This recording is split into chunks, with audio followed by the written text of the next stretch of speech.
I pledge allegiance to the flag of the United States of America and to the republic for which it stands, one nation, under God, indivisible, with liberty and justice for all.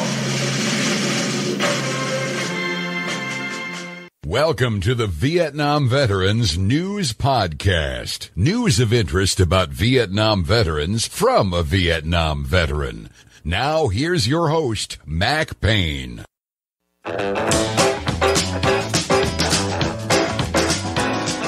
This is Mac Payne here with episode 1861 of the Vietnam Veteran News Podcast. News about the Vietnam War and the brave veterans who served there, as told to you by yours truly, a Vietnam veteran. In this episode, I'm going to share a story with you about something wonderful they're doing out at Fort Hood, Texas. One of my favorite places. Spent several years there, and I love Central Texas. I'd have stayed there had I not been a native Floridian. When the roots grow deep, it's hard to pull them up. So I returned to my home state of Florida and today happily reside in Lake Placid, Florida, which is also a wonderful place. What happened out there in Fort Hood makes me feel good as a Vietnam veteran. The 1st Cav Division is located at Fort Hood. Matter of fact, I was a member of the 1st Cav Division at Fort Hood.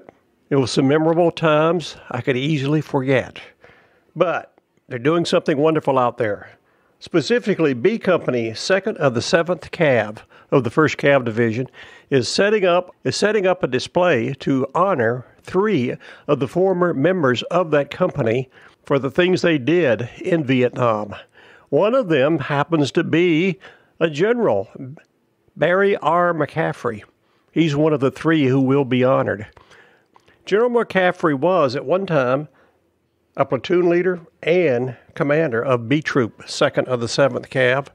After you hear the description of what he did in Vietnam, you can easily understand why he became a general. It'll also make you proud that there are people like Barry McCaffrey who served their country in the Army because they're so good. Our country is so much better off for people like that. All 3 of the veterans that will be mentioned in this story are tremendous representatives of that great Vietnam veteran generation. One as great as any that ever heeded the call of duty from our country. These 3 individuals help prove that statement. The story I'm going to share with you comes from none other than the Fort Hood Herald. Where else? It's titled, Vietnam War Veterans Receive Tribute from Fort Hood Unit. This story was submitted by Jason Douglas, who is a correspondent for the Fort Hood Herald. He did a great job writing this story. I always hold anyone who can write well like Jason Douglas in a high regard because I had so many challenges in my freshman English course at the University of Florida writing. I never could seem to satisfy the professors when I would write things. Had Jason Douglas been there back in time with me at the University of Florida in the freshman English class I was forced to take, I'm sure he would have done quite well. Let's take a look at how Jason described this event at Fort Hood, where they honored 3 former members of B Troop, 2nd Battalion, 7th Cav. Dateline, Fort Hood, Texas. 1st Cavalry Division soldiers from B Troop, 2nd Battalion, 7th Cavalry Regiment, 3rd Armored Brigade Combat Team held a tribute ceremony for 3 B Company alumni for their service during the Vietnam War on Friday. That would be September the 25th in the year 2020. Vietnam veterans, family members, soldiers, and members of the Central Texas Combat Veterans Motorcycle Association, Chapter 23-5, also attended the ceremony to pay tribute. The 3 soldiers who received tribute during the ceremony were retired General Barry R. McCaffrey, retired First Sergeant Emerson Trainer, and Specialist Jack Miller. Jack's nickname was Squirt, so I'm assuming he was a fellow of smaller stature. Photos of the 3 veterans with biographical information were unveiled during the ceremony and permanently positioned in several locations for display in the common areas of B Troop.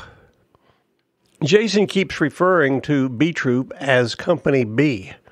Maybe things have changed since I was in the 1st Cav, but they were always referred to as B Troops back then. Doesn't matter. Let's move on with the story. The 3 service members were assigned to B Troop when the unit was deployed to Vietnam between 1968 and 1969 and was involved in relentless and savage combat. The bravery, courage, and selfless service of the soldiers during this conflict were used in selecting them for this tribute, and these actions were highlighted during the ceremony. Just for your information, if you're not aware of it, both times when I was in Vietnam, the 1st Cav Division was the Fire Brigade of Vietnam. Wherever there was heavy action going on, the 1st Cav would be there.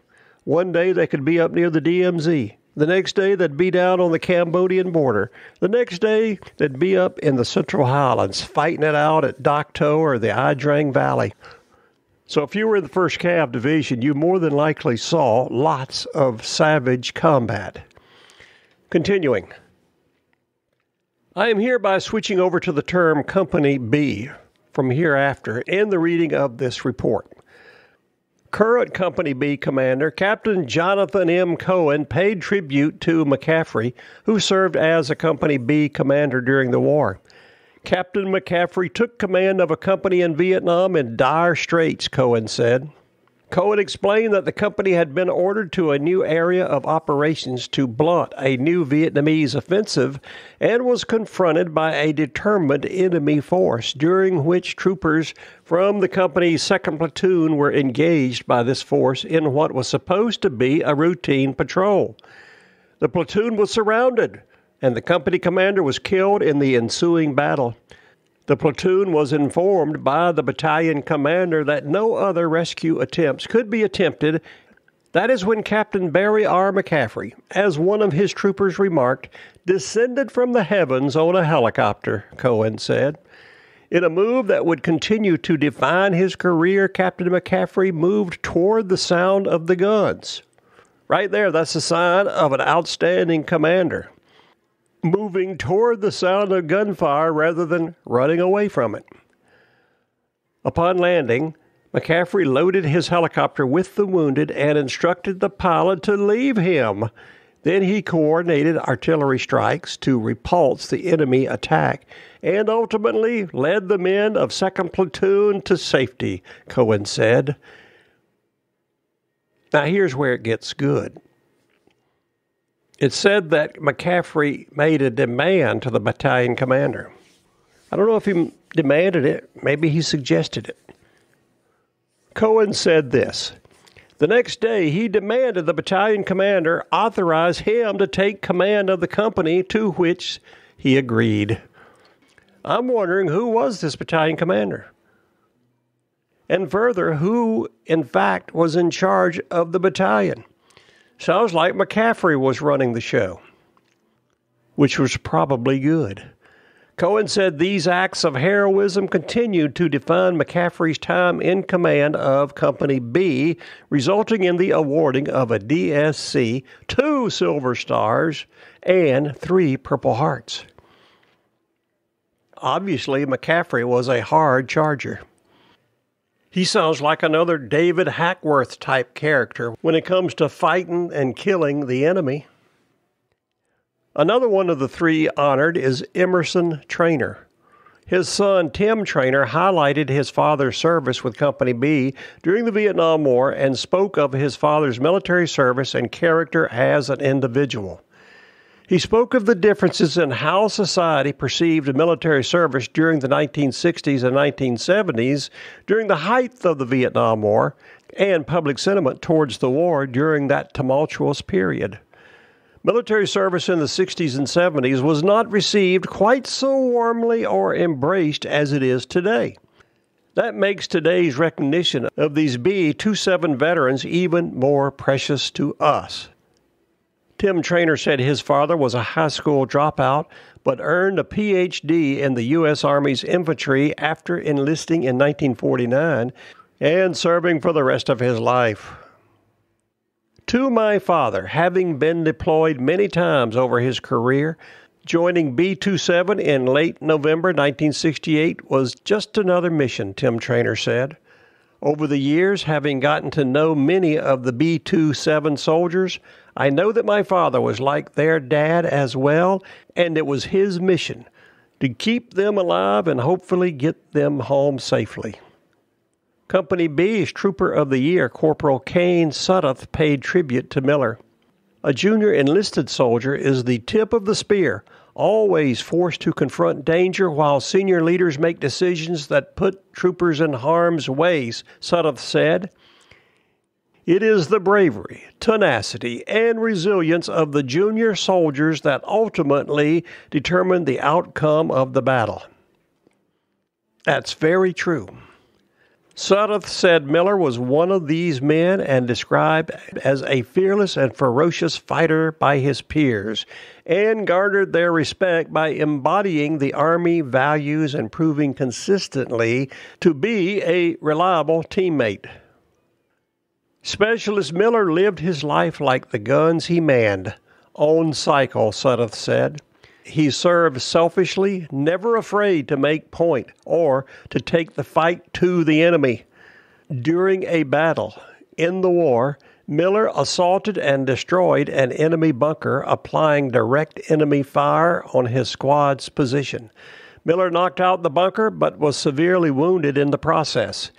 He would later have 375 pieces of shrapnel removed from his body and was permanently blinded in the attack. This tribute gives a good opportunity to reflect on other soldiers before ourselves and gives us guidelines on how we want to carry ourselves day to day to continue the nation's missions, Sudduth said. Company B Vietnam veteran Bill Montgomery, who served as a platoon leader with the soldiers, paid tribute during the ceremony and said the event was significant and that the three men were great soldiers. I have great memories, some bad, more good. I have great memories, some bad, more good, and they are missed greatly, Montgomery said. This ceremony means a lot for the future, also for the people who are here, the young soldiers, and I am proud to be here. Retired First Sergeant Carlos Gomez, the Central Texas Combat Veterans Association Chapter 23.5 president, said one of the organization's most important activities is honoring and paying tribute to a veteran and Vietnam veterans. This tribute is about the legacy that they, Vietnam veterans, left behind, Gomez said. It is more important while they are still alive to thank them for what they did. Their legacy is what makes us a better team, a better Army, and we need to do that while they are alive. He's absolutely right. It's a lot more effective to honor the veterans while they're still here and can acknowledge the praise, which they deserve.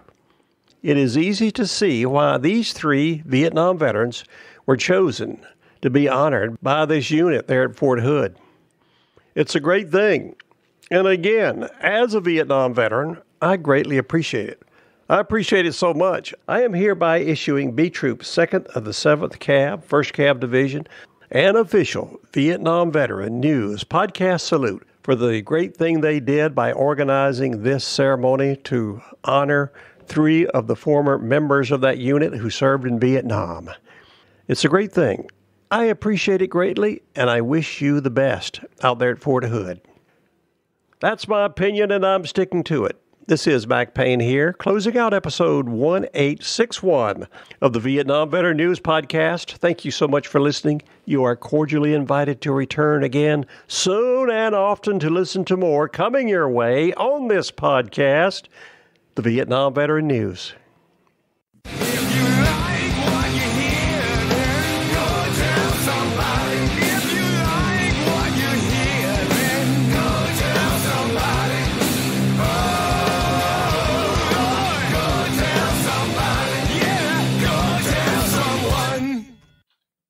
How about that? Ain't that a mess?